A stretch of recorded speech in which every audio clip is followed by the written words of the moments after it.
Véritable success story de la radio Espace Guinée, les Grandes Gueules, détentrices des meilleurs scores radio en Guinée de la meilleure émission talk show, a donné le créneau horaire du départ au bureau et du retour à la maison, récoltant depuis des années consécutives le titre d'émission la plus écoutée en Guinée, toutes catégories confondues. Un grand total de plus de 5 millions d'auditeurs ont été fidèles au talk show Les GG, diffusé jour après jour sur toutes les stations du réseau Adafo Média de 9h à 10h30, un exploit qui restera longtemps dans les annales de la bande FM en Guinée. Tous les soirs à la télévision, vous nous regardez. Merci à vous qui nous regardez à Manapouya, c'est à Bokeh. Vous nous écoutez également sur Radio Espace Kakandé en modulation de fréquence sur 99.7. Mesdames et messieurs, dans un instant, on s'intéresse à vos réactions. Mais d'abord, il faut le rappeler, cette question chemine-t-on vers une nationalisation de la société de loterie PMU, Paris Mutuel Urbain? Titi pose la question ce matin. En tout cas, c'est du moins ce qu'on peut tenter de croire ce matin, suite à la notification adressée par la LONAGUI à la société Winnie Assal de l'homme d'affaires Jean-Jacques Grenier, qui exploite donc le PMU, voici près de 10 ans. Dans un courrier datant du 3 juin dernier, la LONAGUI rappelle à la société Binia Assal que son contrat d'exploitation de PMU, qui prend fin en août prochain, ne sera pas renouvelé. Et qu'est-ce qui justifie cette notification? Nous essayons de comprendre pourquoi l'État ne veut plus renouveler le contrat de Binia Assal. Nous poserons évidemment le débat dans cette émission ce matin. Le parti présidentiel en ordre de bataille en vue d'une nouvelle constitution en Guinée. Ce week-end, les soutiens d'Alpha Condé avec en premier plusieurs membres du gouvernement ressortissants de la Haute-Guinée ont tenté donc de rallier la cause de ce projet, les populations de Kankan et de Sigiri. Seulement voilà, selon des opposants à ce projet de nouvelle constitution, à cause d'une mobilisation qui n'était pas au rendez-vous, ce pari aurait été un échec. On essaie de comprendre ce matin avec Dr Ousmane Kaba. Il est le président du parti PADES. Il va intervenir en direct ce matin chez les Grandes Gueules. On parle football également, série nationale de Guinée et cette affaire de grève des joueurs de l'équipe nationale en stage à Marrakech, donc au Maroc, pour cause de primes de matchs amicaux. On y reviendra dans cette émission. Que s'est-il passé? Quelle est la vérité sur cette histoire de primes? Monsieur Fodeba Istokera, secrétaire général du ministère de la Culture et des Sports et du patrimoine historique, il va intervenir ce matin chez les Grandes Gueules.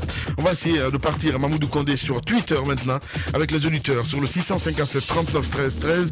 On a Binani Ba qui nous écrit bonjour aux confrères. En Guinée, l'amateurisme, ce qu'on préférait déposer en cérémonie solennelle. 1000 gerbes de fleurs sur votre tombe, plutôt que de vous offrir de votre vivant une petite rose en guise de mérite de ce que vous êtes. En vérité, Bantama est un patriote au service du peuple. Binaniba, du côté de Dakar, qui nous écrit ce matin. Je pense que tu es journaliste quand même, Bonani. On a cette autre réaction. J'ai l'impression que nous sommes déjà en 2020, puisque les campagnes sont déjà lancées. C'est Noumou sur Twitter qui réagit. Un autre, Adams Oumar Diallo, qui dit bonjour les Grandes Gueules. La sortie de Bantama n'est pas étonnant. Il doit avoir un mouvement social. Il doit savoir qu'un mouvement social n'a pas besoin d'être agréé. Cela prouve que le FNDC est une menace face à leur projet suicidaire. La frange majorité de la population désapprouve ce projet à moulin fait. Une dernière réaction, Bandiou Condé qui réagit. Bonjour les Grandes Gueules, Bantama, ok, c'est pas possible. Les gars, il n'y a pas d'injure à l'antenne, c'est important. Allez, mon cher Roby, bonjour. Bonjour. Ça va? Ça va. Des retardataires. Beaucoup de bouchons. J'écoutais tout à l'heure là les collègues quand j'arrivais. Mais vous m'étonnez, vous avez parlé de Bantamasso, vous avez écouté, cette semaine il y a eu pire que ça. Il y a eu pire que ça parce qu'il y a le préfet de Sigiri qui est allé plus loin. Lui, il est allé plus loin dans ses déclarations. Lui, c'est complètement éhaté.